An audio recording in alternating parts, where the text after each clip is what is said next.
আমার ভাই এখানে সৈকত রয়েছে। কৌশিক বর্মনের নামটাই বলে বর্ষিয়ান নেতৃত্ব তিনি একসময় ভারতীয় জনতা পার্টি অনেকটা পথ নিয়ে এসেছেন। তিনি অপূর্ব রাহা মহাশয়। কৌশিক বর্মন আমার পাশে রয়েছেন কৌশিক বর্মন। এছাড়াও এখানে অনেক নেতৃত্ব উপস্থিত রয়েছে। মহিলা পঞ্চায়েত সমিতির একজন অর্ণব রয়েছে এখানে সদস্য অর্ণব। এছাড়াও অনেক নেতৃত্ব উপস্থিত রয়েছে। সবার নাম রাজীব রয়েছে, রাজীব বাবু, রাজীব ব্যানার্জি। সেটা আমাদের ভাই সুব্রত কলকাতা থেকে শুরু করে, সাধারণ থেকে শুরু করে, রাজু থেকে শুরু করে সোনা রয়েছে এখানে, অভিজিৎ সহ সবাইকে অনেক অনেক মনোরঞ্জন বিশ্বাস। শীতের সন্ধ্যা এখন অনেকটাই রাত হয়েছে। বক্তব্য দীর্ঘায়িত করবো। আপনারা অনেক কথাই শুনেছেন। আমি কয়েকটি কথা আপনাদের জানিয়ে আমার বক্তব্য শেষ করব। প্রথমত, এই কিষাণ বিল নিয়ে কয়েকটা রাজ্যে, একটা দুটো রাজ্যে ভীষণভাবে মাথা চাড়া দিয়েছেন এবং সরকারকে হেয় প্রতিপন্ন করবার একটা চক্রান্ত চলছে। প্রকৃত অর্থে যারা আজকে আন্দোলনমুখী হয়েছেন সেই পাঞ্জাব থেকে অন্য রাজ্যের কথা বলছে, দিল্লি। আমার অনেক বন্ধু বান্ধব দিল্লিতে থাকেন, তারা আমায় অনেক ভিডিও পাঠিয়েছেন যে যারা কৃষকরা আন্দোলনের রাস্তায় দাঁড়িয়ে অবস্থান করছেন, বিরিয়ানি খাচ্ছেন এবং মার্সিডিজ গাড়ি থেকে নেমে তারা আন্দোলনের ওখানে বসছে। একটা গভীর চক্রান্ত।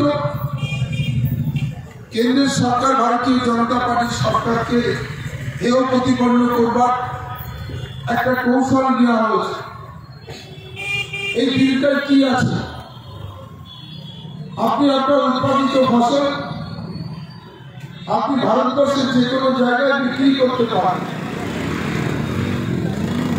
আপনি আপনার উৎপাদিত ফসল মনে করলেন লোকাল আপনি নাম বিক্রি করতে পারেন। আমরা দেখেছি ছোটবেলা থেকেই যে একটা হাত ঠিক করে দেন পরেও দালালরা। আজকের হাতে এই সবজির এই দাম আমরা ঠিক করে দেব। মাঝখান থেকে মুনাফা পান করা যারা ব্যবসায়ীরা, মজুদদাররা, তারা সেখান থেকে মুনাফা তুলে নেন। প্রকৃত যারা মেহনত পরিশ্রম করে মাথার ঘাম পায়ে ফেলে কাজ করে এই কৃষি প্রধান দেশের কৃষকদের স্বাবলম্বী না হলে, কৃষকদের অর্থনৈতিক পরিকাঠামো ভালো না হলে কখনো সেই রাজ্যের, সেই দেশের অর্থনৈতিক পরিকাঠামো ভালো হতে পারে না। আজকে তারা ঠিক করে দেবেন, আর কেন্দ্র সরকার ঠিক করেছে আপনি আপনার উৎপাদিত ফসল যে কোনো জায়গায় যে কোনো মূল্যে আপনি যেখানে বেশি দাম পাবেন সেখানে বিক্রি করবেন। এতে যাত্রীরা হচ্ছে যারা আমদার, যারা মজুদদার, তারা আজকে সেখানে আন্দোলন করছে যে এই বিল থাকলে আমাদের যে করে খাওয়া যে ব্যবসা ছিল, যারা উৎপাদিত ফসল তাদের থেকেও বেশি মুনাফা যারা লাভ করতেন, সেই ব্যবসায়ীরা আজকে এই আন্দোলনের উৎস তারা চেষ্টা করছে। এর বিরুদ্ধে দাঁড়িয়ে আমাদের সাধারণ মানুষের পাশে, সাধারণ কৃষকের পাশে থাকতে হবে। আজকে বড় অবাক লাগে, কেন্দ্রীয় সরকার কৃষকদের জন্য কিষাণ নিধি প্রকল্পে ৬,০০০ টাকা বাৎসরিক একটা কৃষকের কাছে পৌঁছে দেওয়ার ব্যবস্থা করলেন। প্রথমে আপনাদের বললাম, কৃষককে যদি স্বাবলম্বী না হয়, অর্থনৈতিক পরিকাঠামো কৃষকদের ভালো না হয়, তাহলে ভারতবর্ষের অর্থনৈতিক পরিকাঠামো ভালো হতে পারে না। সেই টাকা পশ্চিমবঙ্গ সরকার কৃষকদের দিতে দেয়নি। বঞ্চিত হলেন এই পশ্চিমবঙ্গের কৃষকরা। ঠিক যেভাবে আজকে স্বাস্থ্য, আজকে আমার পশ্চিমবাংলার মানুষরা ভারতবর্ষের যে কোনো জায়গায় চিকিৎসা করাতে যাবে, আমরা বিশেষ করে আমার পশ্চিমবাংলার মানুষ এবং বঙ্গের মহকুমার মানুষরা আমরা ব্যাঙ্গালোর বিভিন্ন চিকিৎসা করাতে যাই। তার জন্য 5 লক্ষ টাকা কেন্দ্রীয় সরকার পশ্চিমবাংলায় মানুষের জন্য দিতে চেয়েছিল, কিন্তু আমার বর্তমান সরকার সেই টাকা মানুষের কাছে দিতে দেয়নি, বঞ্চিত করা হয়েছে। পশ্চিমবাংলার কৃষক, পশ্চিমবাংলার সাধারণ মানুষরা বঞ্চিত হয়েছে। আজকে অপরাধ কি ছিল? কেন্দ্র এবং রাজ্য, প্রথমত আমরা ভারতীয়, ভারতবাসী, তারপরে এসে আমি পশ্চিমবাংলার মানুষ। যে ভারতবর্ষে আমি বাস করি, সেই ভারতীয় সরকার ভারতবর্ষের মানুষের জন্য যদি কোনো কাজ করেন সেটা সামনে গ্রহণ করা উচিত। একজন ভারতীয় হিসাবে আমাদের গর্বিত হওয়া উচিত, কিন্তু আমরা বঞ্চিত হচ্ছি। 1971 সালের পর থেকে আজকে এতগুলি বছর রাজ্য আর কেন্দ্র একসঙ্গে কাজ করতে না পারবার জন্য আজ পশ্চিমবাংলার একটা ভয়াবহ অবস্থা মরুভূমি রাজত্ব কাজ করছে। কারণ একটাই, যে কেন্দ্র যে সরকার থাকছে সেই সরকার ভালো কোনো প্রকল্প, ভালো কোনো কাজ দিলে রাজ্য সরকার সেই প্রকল্পের কাজটা রাজ্যে আনতে দিচ্ছে। ঠিক এইভাবে 34 বছরের মার্ক্সবাদী কমিউনিস্ট পার্টি ছিলেন, কেন্দ্রে একাধিকবার অন্য সরকার ছিলেন, কিন্তু কখনো মার্ক্সবাদী কমিউনিস্ট পার্টির সরকার কেন্দ্রে ছিলেন না। যার কারণে 34 বছরে বাংলা দেউলিয়া হয়েছিল, বাংলা মরুভূমিতে পরিণত হয়েছিল। আমরা বরং রাস্তা নিয়ে মানুষকে সর্বাঙ্গবদ্ধভাবে আমরা এই কথা মানুষের কাছে তুলে ধরবার চেষ্টা করছি। তাই তো 2011 সালে পরিবর্তন হয়েছিল, যে পরিবর্তনের মধ্য দিয়ে মহামাটি মানুষের সরকার গঠন হয়েছিল। আমরা তখন দাঁড়িয়ে বলতাম যে একটা সন্তান ভূমিষ্ঠিত হবে, তার মাথার উপরে দিনার দায় থাকে 25,000, আর একটা সরকার 34 বছরে 2,00,000 কোটি টাকা দিনার দায় দিচ্ছে। আর আজকে 10 বছর পরে একটা সন্তান আজকে ভূমিষ্ঠিত হয়ে 2021 সালে তার মাথায় 50,000 টাকার উপরে দিনার দায় চাপানো থেকে যে টাকা তার বাবা ঠাকুরদারা দিনার করেন, এই সরকারের দিনে তার মাথা তারা দায়িত্ব করছে। এবং ইতিমধ্যে দাঁড়িয়ে 10 বছর আজকে 5 লক্ষ কোটি টাকা দিনার এই রাজ্য সরকার। এই সরকারকে দিয়ে আপনি আগামী দিনে ভালো কোনো কাজ করতে পারবেন। মেলা খেলা উন্নয়ন অনেক হয়েছে, যে উন্নয়ন করবার কথা, যাদের উপরে উন্নয়ন করবার দায়িত্ব দেওয়া হয়েছিল তারা মানুষের উন্নয়ন করবার জন্য সেই মানুষের উন্নয়ন না করে তারা যারা নিজেদের উন্নয়নে ব্যস্ত ছিলেন, তাই একবার তাকালে আমার বলতে হবে না, ওদের নাম বললেও আমার খারাপ লাগে। আপনারা তাকিয়ে দেখলে বুঝতে পারবেন উন্নয়নের ফল উঠেছে, যার ব্যক্তিগত পারিবারিক উন্নয়ন হয়েছে। এই উন্নয়ন বাংলার মানুষ চাইনি, এই উন্নয়ন বাংলার মানুষ চাইনি। বাংলার মানুষের উন্নয়ন চেয়েছিল, যে কথা আমরা বলেছিলাম সবার জন্য কাজ চাই, সবার পেটে ভাত চাই। আমরা সেই কথা বলেছিলাম মানুষের কাছে। আইনের শাসন দেব পশ্চিম বাংলায়, আইন সবার জন্য সমান, কর্মসংস্থান, বেকার ছেলেদের কর্মসংস্থানের ব্যবস্থা করুন। নতুন করে আবার শিল্প কলকারখানা পশ্চিম বাংলায়, যে পশ্চিম বাংলায় স্বাধীনতার পরে আমাদের পশ্চিম বাংলায় এই দুরবস্থা ছিল। আমরা দেখতাম একটা সময় বিহার, উড়িষ্যা, মধ্যপ্রদেশ, মহারাষ্ট্র থেকে মানুষ কর্মসংস্থানের জন্য পশ্চিম বাংলায় আসতেন। তাই তো শিল্প নগরী গড়ে উঠেছিল, সেখানে অনেক হিন্দি বলার মানুষরা বসবাস করছে। আর আজকে আমাদের রাজ্যের ছেলেমেয়েরা আজকে ভিন রাজ্যে পাড়ি দিচ্ছে। এই লকডাউন প্যাককালে আমরা দেখেছি যে মানুষ, কত লক্ষ মানুষ আজকে পশ্চিমবাংলার বাইরে রয়েছে, কারণ তাদের রুটি রোজগার করবার জন্য। এই রাজ্যে তাদের কর্মসংস্থান নেই, তাদের পরিবারকে দুমুঠো অন্ন মুখে তুলে দিতে পারবে না, তাই তারা আজকে ভিন রাজ্যে পাড়ি দিয়েছে। আজকে আমরা বলেছিলাম বেকার সমস্যার সমাধান করব, কেন আজকে নিয়োগ পদ্ধতিটা বন্ধ হয়ে আজকে শুধুমাত্র কন্ট্রাকচুয়াল নিয়োগ শুরু হয়েছে, কোন নিয়োগ দিতে পারছে না। আজকে যে শিক্ষিত বেকার ছেলেমেয়েরা, যাদের সামনে একটা অন্ধকার ভবিষ্যতের হাতছানি রয়েছে, তারা পড়াশোনা করছেন পশ্চিমবাংলায়, কোনো কর্মসংস্থানের পরীক্ষায় বসতে পারছেন না, তারা কর্মসংস্থান পাবেন না। তাই আজকে যুব সমাজের মেরুদণ্ড ভেঙে গেছে। তাই আজকে যুব সমাজের সামনে একটা অন্ধকার ভবিষ্যৎ। আজকে তাই মানুষ ঠিক করেছেন যে আবার একটা পরিবর্তন সরকার আনতে হবে, তাহলে আগামী প্রজন্মের ছেলে মেয়েদের ভবিষ্যৎ অন্ধকার করা। এবং যে আইনের শাসনের কথা বলেছিলাম, এই মুহূর্তে দাঁড়িয়ে বলতে পারি ন্যাশনাল কমিউনিস্ট পার্টির আমলে যে আইনের শাসন ছিল, যে আইনের শাসন নিয়ে আমরা আন্দোলনের মুখে হয়েছিলাম, আজকে আইনের শাসন বলে কিছু নেই। যারা বাংলার মানুষ, আমার বিশেষ করে বাংলা শহরের মানুষরা বুঝতে পেরেছে।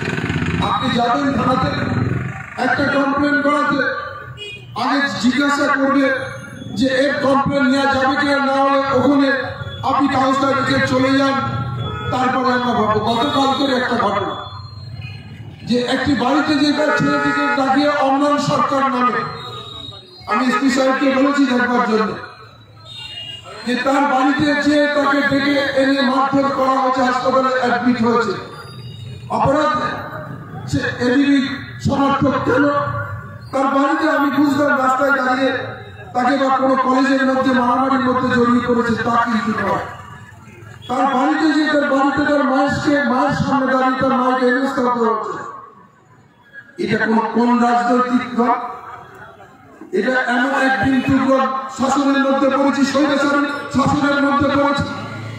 আমি অনেকবার ব্যবসায়ী সমিতির মানুষদের বলেছিলাম, ব্যবসায়ী বন্ধুদের বলেছিলাম, বনগাঁতে একটা সময় অনির্দিষ্টকাল বন্ধ হয়েছে। বনগাঁতে মানুষের আন্দোলনের মধ্য দিয়ে সরকার নড়ে চড়ে বসেছেন, এসে কথা বলতে হয়েছে। আমি ব্যবসায়ী বন্ধুদেরকে অনেকবার বলেছিলাম, 2016 সালের পর থেকে বিশেষ করে আসুন আপনারা রাস্তায় নামুন, আপনাদের ন্যায্য অধিকার আপনারা নিয়ে নিন। আপনারা রাস্তায় নামতে পারছেন না অজ্ঞাত কোনো কারণে, ভয় ভীতির মধ্যে। এই সরকার তো আমরা চাইনি। আমরা চেয়েছিলাম সেই সরকার যেখানে আইনের শাসন থাকবে, মানুষ মন খুলে কথা বলতে পারবে। এখানে আপনি সোশ্যাল মিডিয়ায় যদি কারোর সম্পর্কে কোনো একটা বাজে কথা বলে থাকেন, তার মনোপযুক্ত না হয়, তারা কিছু ঠাকারে বাহিনী আছে, তারা বাড়িতে যাবে, যে তাকে ডেকে নিয়ে এসে মারধর করবে বা পিঠ পোড়া দিয়ে বাধা হবে। আবার দাদার নামে এই কথা বলা হয়েছে কেন? তুমি আগে ঠিক করে না হলে আবার পুনরায় আবার নতুন করে ছাড়া দাদার কাছে খামাচ্ছে। এই দাদা কাকাদের পার্টিতে পরিণত হয়েছে। যে তৃণমূল কংগ্রেসটা সেদিনকে করবার জন্য আমরা রাস্তায় নেমেছিলাম, সেই তৃণমূল কংগ্রেস যখন দেখি তখন মিলাতে পারি না। এটা কোন তৃণমূল কংগ্রেস? যেদিনকে যেসব মানুষগুলো আমরা দেখেছিলাম যে তৃণমূল কংগ্রেস করবার জন্য, তারা আজকে রাস্তাঘাট আকাশ বাতাস মুখরিত করতেন, মানুষের কাছে যেতেন, মানুষ তাদের প্রতি আস্থা রেখেছিলেন, ভরসা রেখেছিলেন। কিন্তু এখন সেই মানুষগুলিকে আপনারা বাংলার মানুষ দেখতে পাবেন না। যারা প্রকৃত সেদিন 99 সালে তৃণমূল কংগ্রেসটা গঠন করেছিলেন, যেমন রতন ঘোষ থেকে শুরু করে অনেকগুলো মানুষের নাম আমি বলছি এখন, তারাও আজকে দাঁড়িয়ে আছে। সেই কারণে আজকে সেই মানুষগুলিকে আর কিন্তু দেখা যায় না যে আজকে তৃণমূল কংগ্রেস। কিছুদিন আগেই দেখলাম রতনদা, সে একটা জেলায় খাদ্যের কর্মদক্ষ করেছিলেন, কিন্তু দেখলাম যে সে পদত্যাগ করে ভারতীয় জনতা পার্টিতে নাম লিখিয়েছে। বনগাঁতে তৃণমূল কংগ্রেস রতন ঘোষকে বাদ দিয়ে হয়, এটা বনগাঁর মানুষ এটা কোনোদিন ভাবতেও পারেনি। আজকে কারা করছে? কেউ বাবার নাম ভাঙিয়ে করছেন, কেউ বাবার ক্রেডেন্সিয়াল ভাঙিয়ে করছেন, কেউ ঠাকুরদাদের কথা বলে করছেন। প্রকৃত তৃণমূল কংগ্রেসের প্রতিষ্ঠা মাত্রে যদি থাকতেন, তাহলে আজকে বুঝতেন মানুষের যন্ত্রণাটা আজকে নেই বলে আজকে আপনার অবস্থা। বঙ্গের মানুষ অন্ধ নয়, অনেক শিক্ষিত মানুষ বঙ্গতে বসবাস করেন, অনেক শিল্পী সাহিত্যিক বুদ্ধিজীবী মানুষের বাস।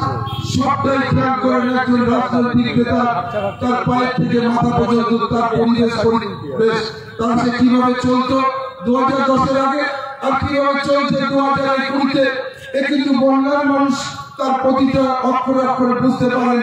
তাদের চলাফেরা সমস্ত কিছুতে উপযুক্ত জবাব যেমন উনিশে দিয়েছেন, আমার আগামী দিন 2021-এ দিবার জন্য আপনারা প্রস্তুত থাকুন, বন্যার মানুষ আবার ব্যালটের মধ্য দিয়ে আবার প্রমাণ করবে যে এই বন্যা চাইনি, এই শাসন আমরা চাই না।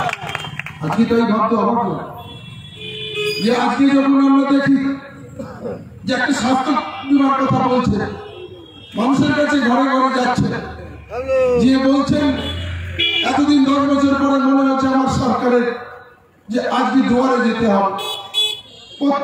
10 কোটি মানুষকে স্বাস্থ্য সাথী কার্ড দেওয়া হচ্ছে, খুব ভালো কথা, আমি একবারও খারাপ বলছি না। কিন্তু আমি তো একজন বিধানসভায় সদস্য, আমি পশ্চিমবঙ্গ বিধানসভা বিলটা যখন পাস হয়েছে আমি বিধানসভায় করছিলাম। বলছেন 10 কোটি মানুষের কাছে স্বাস্থ্যসাথী কার্ড তুলে দেওয়া হবে। আমি একটা ছোট্ট পরিসংখ্যান দিয়ে আপনাদের বলে যাই, এই যে 10 কোটি মানুষের মধ্যে আমি ধরে নিলাম 5%, তাহলে 50 লক্ষ মানুষ চিকিৎসা করাবেন 2 লক্ষ টাকা করে, তাহলে 1 লক্ষ কোটি টাকা পশ্চিমবঙ্গ সরকারের কে দিতে হবে হাসপাতাল বাবদ। কিন্তু আপনারা জানেন এই বছরের বাজেট কত? 8,491,000 কোটি টাকা। তাহলে বাকি টাকা কোথায় যাবে? মানুষকে ভুল ভাওতা দিয়ে মানুষ বোঝে, মানুষ শিক্ষিত মানুষ আছে, আপনার বাজেট কম, আপনি টাকা দিলেন কম, দিয়ে আপনি প্যাকেট ধরিয়ে দিয়ে বললেন আজকে বাজার থেকে এই 2 কিলো মাংস 2 কিলো মাছ তুমি নিয়ে আসবে, আর হাতে আপনার 500 টাকা ধরিয়ে দিল। এটা তো হতে পারে না, আপনি তো আনতে পারবেন না। মানুষ বুঝতে পেরেছে। তাই যারা আজকে দাঁড়িয়ে বলতে গেলে আমার রাত অনেক হবে, এইখানে দাঁড়িয়ে আমি অনেক কথা শুনেছি মানুষের, আমি কোনো কথার জবাব দিইনি, কারণ জবাব দেওয়ার সময় এসেছে। জবাব মানুষ দেবে ভোটের বাক্সে, সেই জবাব নিয়ে তারপরে বুঝতে পারবেন যে মানুষের ছিনিমিনি খেললে কি হয়। আমি তো মানুষের কথাই বলেছিলাম, সেদিন মানুষ আমার 2বার নির্বাচিত করে পাঠিয়েছেন, ভরসার উপরে ভরসা রেখেছেন, আস্থা রেখেছেন, অন্যায়ের বিরুদ্ধে প্রতিবাদ করতে করতে বড় হয়েছে। অতএব মানুষের আমার প্রতি ভরসা ছিল। তাই 2011 সালে জিতেছিলাম 21,000 সামথিং ভোটে। আর 2016 সালে অনেক প্রতিকূলতার মধ্য দিয়ে অনেক কাউন্সিলর বিরোধিতা করেছিলেন আমাকে হারাবার জন্য, কিন্তু আমার বন্যার মানুষ দলমত নির্বিশেষে ভোট দিয়ে আমাকে 36,000 ভোটে জিতিয়ে পশ্চিমবঙ্গ বিধানসভা দিয়েছিলেন মানুষের কথা বলবার জন্য। আমি ভুলে যাইনি বন্ধু সে কথা। তাই প্রতিবাদ করেছিলাম যখন সাধারণ গরিব মানুষের জন্য। যখন আমি টোটো দিয়েছিলাম, আমি যে শুভেন্দু অধিকারীর কাছ থেকে অর্ডার অ্যালাউ করে নিয়ে এসে যে যারা পায়ে চালিত ভ্যান চালাচ্ছে তাদের আজকে আমি মোটর চালিত ভ্যান দেওয়া হবে। 3 বছর সময় লেগেছিল। 2 নেতা আছে বন্যার, মুখোশ খুলে দেবো, সমস্ত প্রমাণ আছে, তারা আটকে রেখেছিলেন, মুখে একটা বলছেন এই ভ্যান আমাদের সাথে।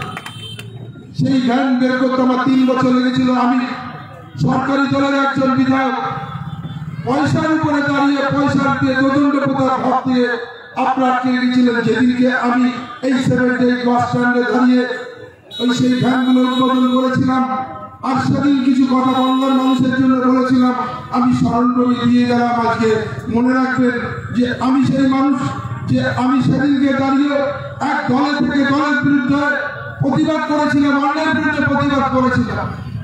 আমি আজও অন্যায়ের মধ্যে প্রতিবাদ করতে করতে আজকে এসেছি। আমি যদি অন্য দল তাহলে কেন 1993 সাল থেকে 2011 এতগুলি বছর আমি বিরোধী দল করতে যাবো কেন? সিপিএম তো অনেকবার আমার ডেকেছে, আমি নাম ধরে বলতে পারি। কংগ্রেস ভবন মতন মানুষরা বলেছেন আমার জন্য মার্ক্সবাদী কমিউনিস্ট পার্টিটা সঠিক ছিল। আমি বলেছিলাম আমি অন্যের বিরুদ্ধে প্রতিবাদ করতে এসেছি, তাই আমি তৃণমূল কংগ্রেসটাই সাথে আছি, আমি অন্যের বিরুদ্ধে প্রতিবাদ করছি।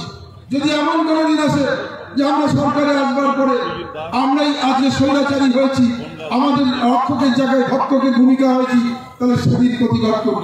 আমি তো প্রতিবাদ করেছি। আমি ধন্যবাদ জানাচ্ছিলাম সেদিনকে যে এখানকার কাউন্সিলর আপনারা চেনেন যে অভিজিৎ কাপুরিয়া, আমি সমালোচন করার নাম বলতে চাই না, আর নাম বলে এরা মহান হয়ে যায়। এরা মহান মানুষ নয়।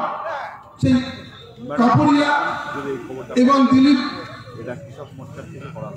মজুমদার এরা সব আমার কাছে গিয়েছিল যে বন্যার আমরা পৌরসভা পরিচালনা করতে যার অধীনে রয়েছি সেই মানুষটা স্বৈরাচারী, আমাদের কুকুর ছাগলের মতন ব্যবহার করে।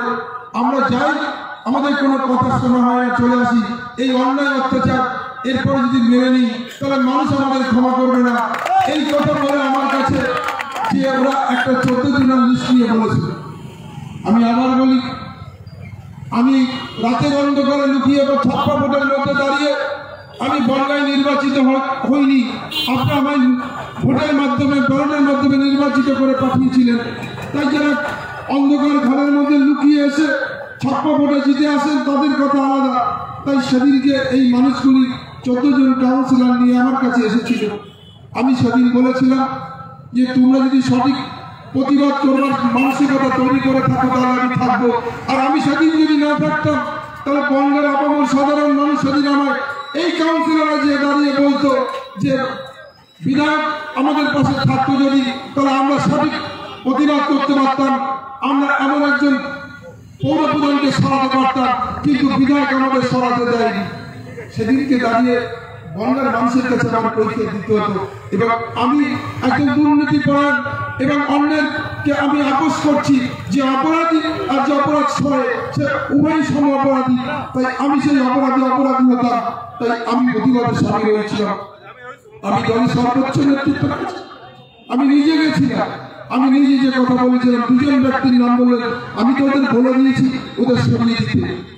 একজন এই জেলা তদন্ত প্রধান নেতা, আর একজন হচ্ছে আমাদের পৌর মন্ত্রী।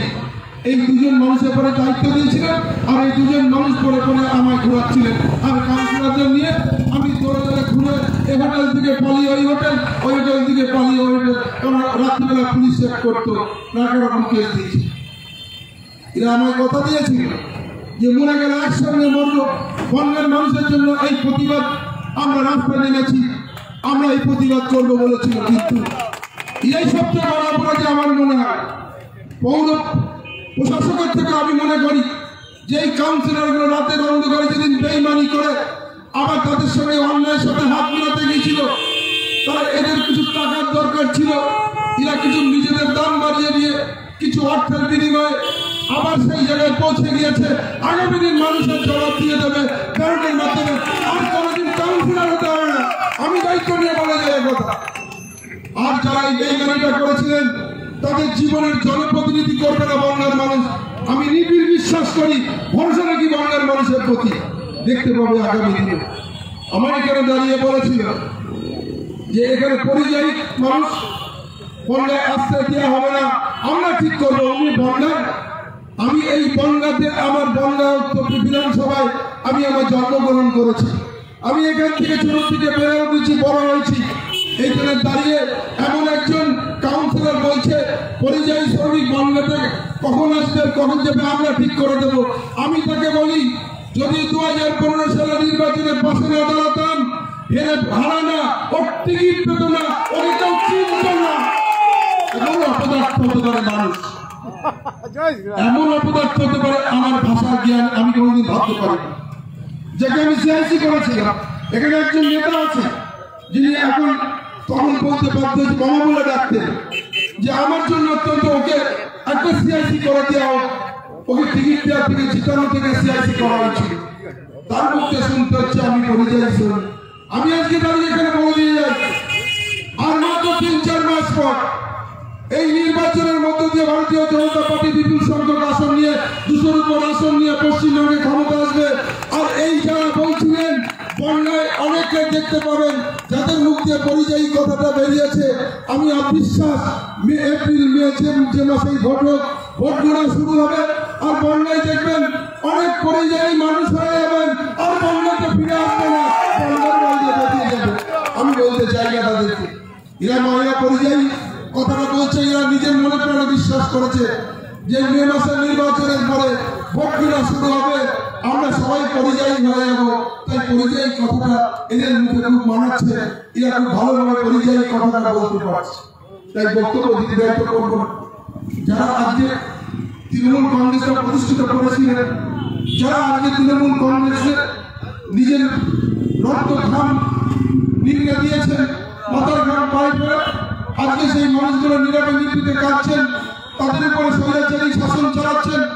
আমি সেই সব বন্ধুদের কাছে, প্রিয় বন্ধুদের কাছে, আমার সহকর্মী সাথীদের কাছে আবেদন রেখে যাই, আমি নিবেদন করে যাই, আসুন ওখানে যখন আমরা একটা পরিবর্তন এনেছিলাম, অপরাধ করেছিলাম, সেই অপরাধের প্রায়শ্চিত্ত করবার জন্য 2021 সালে আর একটা পরিবর্তন এনে আমরা প্রমাণ করি যে আগামী দিনে যে প্রশাসন, যে শাসন বাংলার মানুষ চাইছেন, যে শান্তি বাংলায় চাইছেন, আমরা সেটা ফিরিয়ে দিই বাংলার মানুষের জন্য। আসুন আমরা সবাই মিলে আরেকবার সেই কাজটা করি যে আজকে অন্যের বিরুদ্ধে দাঁড়িয়ে যারা এই অত্যাচার করেছিল তাদের কাছ থেকে ক্ষমতা ছিনিয়ে এনে সাধারণ মানুষের মধ্যে এই ক্ষমতা ফিরিয়ে দিই। আগামী দিন বনগাঁ পৌরসভা যাতে বনগাঁর মানুষ পরিচালনা করতে পারেন, কোন রাজনৈতিক নেতার কথা বলছি না আমি, বনগাঁর মানুষের পৌরসভা, বনগাঁর মানুষ চালায়। আমরা চাই সেই সব মানুষদের কাছে। আসুন আমরা সবাই মিলে একসঙ্গে এসে আগামী বিধানসভা নির্বাচনে উপযুক্ত জবাবের মধ্য দিয়ে, অনেক মানুষ বলছে না যে দাঁড়াবেন, ঠিক করবেন, ভাবছেন কোন সমাজ বিরোধী দিয়ে আগামী দিনে পৌর ভোটের মতন বিধানসভা ভোট করবে। ভারতীয় জনতা পার্টি দাঁড়িয়ে আছে। আমি কৃতজ্ঞ ভারতীয় জনতা পার্টির কাছে যে আজকে কেন্দ্র এবং রাজ্যের নেতৃত্ব যথাযোগ্য সম্মানের সহিত আমাকে তারা দায়িত্ব দিয়েছেন কাজ করবার জন্য। যে কাজ করবার জন্য 2011 সালে মানুষের কাছে গিয়েছিলাম, মানুষের কাছে বলেছিলাম আমরা যে বাংলায় আবার পরিবর্তন চাই। আজকে সেই পরিবর্তনের ডাক আবার দিয়েছি আমরা যে পরিবর্তন সরকার চাই। আগামী প্রকৃতির উন্নয়ন বনগাঁর, সেই উন্নয়ন আমরা করতে চাই। ওই সমস্ত মানুষকে নিয়ে আসুন ভারতীয় জনতা পার্টির পতাকা ধরে দাঁড়িয়ে আমরা সেই কাজগুলি করতে চাই। আর এই মধ্যে যারা ভাবছেন সমাজ বিরোধী দিয়ে আপনারা 2021 সালে নির্বাচন করতে চাইছে, আমি আপনাদের বলে যাই, আপনাদের সঙ্গে আপনার স্ত্রীরাও আছে কিনা সন্দেহ আছে। আর সমাজ বিরোধীতে দূরের কথা, ওরা সবার আগে বুঝতে পারে কারা ক্ষমতায় আসছে আর কারা ক্ষমতায় আসছে না। ওরা শুভেন্দু অধিকারীকে দিয়ে বুঝতে পেরেছে কাজ করবার পরিবেশ হারিয়ে ফেলেছিলেন, তাই নন্দীগ্রাম না হলে তাই তৃণমূল এই সরকার গঠন হতো না। আগামী দিনে দেখবেন, আমি আপনার 15 জানুয়ারি আবার বলে যাই, স্বরাষ্ট্রমন্ত্রী এসেছিলেন ডিসেম্বর মাসে, নক্ষত্র পতন দেখেছেন। আবার 15 জানুয়ারির মধ্যে আবার নক্ষত্র পতন দেখবেন, সাইনবোর্ডে পরিণত হয়ে যাবে। কারণ আমাদের মতন মানুষরা আজকে আর নেই, কেন যারা রয়েছে পরে খাওয়া মানুষরা রয়েছে, ঠেকাতে পারবেন না, কারণ সাইনবোর্ডে পরিণত করা হয়ে গেছে। শুধু বললাম যে সমাজ বিরোধীকে ভোট করতে চাইছেন, চ্যালেঞ্জ জানিয়ে বলছি কোন বুথে তারা যেতে পারবেন না এবং তারা অত্যন্ত দ্রুত সবকিছু বুঝেছেন। আপনাদের সঙ্গে দেখছেন এখন যে লোকগুলো যাচ্ছে, আপনারা যদি বুদ্ধিমান মানুষ হতেন বুঝতে পারতেন আপনাদের সঙ্গে যারা চলছে তারা কি সব আপনার লোক? আপনার লোক নয়। আপনার সঙ্গে চাইছে তারা চিন্তা করছে যে কখন আপনার অধঃপতন হবে, পতন হবে, কখন আপনার সর্বনাশ হবে, তার চিন্তা করছে, পাশে হাঁটছে। দেখবেন বিপদে পড়লে আপনার পাশে আপনার পরিবারের, আপনাদের পরিবারের লোকজন নেই, আর সব হওয়া হয়ে গেছে। তখন বুঝতে পারবেন যে মানুষকে না চললে কি হয়। প্রকৃত বন্ধুত্ব বাংলার মানুষ, সাধারণ মানুষ, আমরা যারা ভোটের রাজনীতি করি, আমরা যারা জনপ্রতিনিধি, আমাদের সম্পদ হচ্ছে বাংলার মানুষ, সাধারণ মানুষ, যাদের দ্বারা নির্বাচিত, সেই মানুষকে ছিনিমিনি খেললে কি হয় আগামী দিন তার প্রমাণ পাবেন। আমি আর তো 3-4 মাস টাইম দিলাম, আর জানুয়ারি মাসের পরের থেকে আপনারা বুঝতে পারবেন সাইনবোর্ডে পরিণত হয়েছে। আর পরিযায়ী শ্রমিকের কথা একবার স্মরণ করিয়ে দিয়ে গেলাম না, ভয় পাবেন। আপনাদের পরিযায়ী হতেই হবে, এটা বনগাঁর মানুষ ঐক্যবদ্ধ হয়েছে, বনগাঁর মানুষ ঠিক করেছে। তাই বক্তব্য দীর্ঘায়িত করবো না। বাংলায় সোনার বাংলা গঠন করবার স্বপ্ন কোটি কোটি মানুষ যেটা দেখেছিলেন, স্বপ্ন যেটা ভেবেছিলেন, সেই সোনার বাংলা করবে। কেমন ভারতীয় জনতা পার্টি প্রতিষ্ঠিত করেছিলেন প্রয়াত শ্যামাপ্রসাদ মুখোপাধ্যায়, যিনি ভারতীয় জনতা পার্টি করেছিলেন। আজকে যদি আন্দোলন না করতেন শ্যামাপ্রসাদ মুখোপাধ্যায়, তাহলে আমরা হয়তো আজকে ভারতবর্ষের মধ্যে এই বনগাঁ বা পশ্চিমবাংলার অন্তর্ভুক্ত থাকতাম না। আজকে তার আত্মবলিদান অখণ্ড ভারত তৈরি করবার জন্য আজকে ভারতবর্ষের অনেক রাজ্য দখল করা হয়েছে, কিন্তু আমরা আজ পশ্চিমবাংলা দখল হয়নি, কেন্দ্রীয় সরকার গঠন হয়েছে।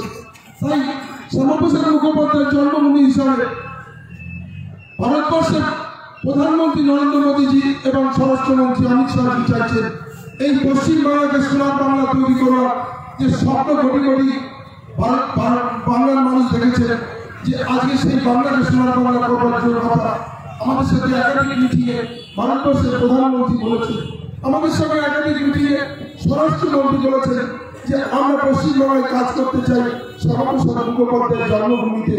তাই আমার নতুন করে শিল্প কলকারখানা পশ্চিমবাংলায় হবে, আবার করে বিকাশ সমস্যার সমাধান আগামী প্রজন্মের ছেলে মেয়েদের ভবিষ্যৎ উজ্জ্বল করবার জন্য আবার নতুন করে কর্মসংস্থানের ব্যবস্থা এই বাংলা সোনার বাংলা হবে। তাই তো চাই ভারতীয় জনতা পার্টিকে 2021 সালে আনতে। মাত্র 5টি বছর সময়, এই 5 বছরের মধ্যে আমাদের অনেক আশা আকাঙ্ক্ষা অনেক কিছু স্মৃতি জড়িয়ে আছে। আজকে বাংলা যে কথা বলে কাল ভারতবর্ষ তাই হবে। আগামী দিনে সেই বাংলার পুনরুদ্ধার আবার তাদের গৌরব পুনরুদ্ধার করতে হবে, আবার ফিরিয়ে আনতে হবে পশ্চিমবাংলার সেই রীতি গৌরব সম্মান যে আজকে বাঙালিরা সব এগিয়ে ভারতবর্ষের মধ্যে। আর বাইরের দিকে কাউকে ধার করে নিয়ে এসে আর পশ্চিমবাংলায় বুদ্ধি কিনতে হবে না, এটা বুদ্ধি দেওয়ার একটা আমাদের কারখানা পশ্চিমবাংলা। তাই প্রয়াত প্রণব মুখোপাধ্যায়ের মতন মানুষ, বীররঞ্জন রাজবংশীর মতন মানুষ আমরা এই বাংলা থেকে কেন্দ্রীয় সরকার গঠন করবার তার গুরুত্বপূর্ণ ভূমিকা নেয়। আজকে দুঃখের বিষয়, আজকে লজ্জার বিষয় যে আজকে এই সেই বাঙালিরা অন্য রাজ্য থেকে মানুষ ধার করে নিয়ে এসে আজকে পশ্চিমবাংলায় দায়িত্ব নিয়ে চালাতে হয়। এটা বাঙালি হিসেবে গর্বিত বোধ করি না, লজ্জিত বোধ করি, লজ্জা হয় আমাদের। আমার পাশ থেকে আমার এক ভাই বলছিলেন যে কংগ্রেসের পার্টি অফিস কদিন আগে দখল হলো, আবার কদিন পরে সেটা আবার তাদেরকে ফিরিয়ে দেওয়া হলো। কেন? রাজনীতি চলছে, কেনই বা দিতে গেলি আর কেনই বা আবার ফেরত দিতে গেলি, মানে শুধু চাটার মতন অবস্থা। ভালো থাকবেন। ভারতীয় জনতা পার্টি সবাই, আমরা সবাই আপনাদের কাছে রয়েছি। যেখানে অন্যায়, যেখানে অত্যাচার, সেই জায়গায় ঝাঁপিয়ে পড়ে মানুষ আবার প্রমাণ করতে হবে বন্যায় আমরা আমাদের আবার সেই শান্তি শৃঙ্খলা ফিরিয়ে আনতে চাই, আবার আইনের শাসন সবার জন্য সমান, আমরা সেই কাজ করতে চাই। তার মনে করছি বক্তব্য দীর্ঘায়িত আর করবো না। সবাইকে অনেক অনেক শুভেচ্ছা অভিনন্দন জানিয়ে আমি আমার বক্তব্য শেষ করলাম। জয় হিন্দ, বন্দে মাতরম, ভারত মাতা কি। ধন্যবাদ।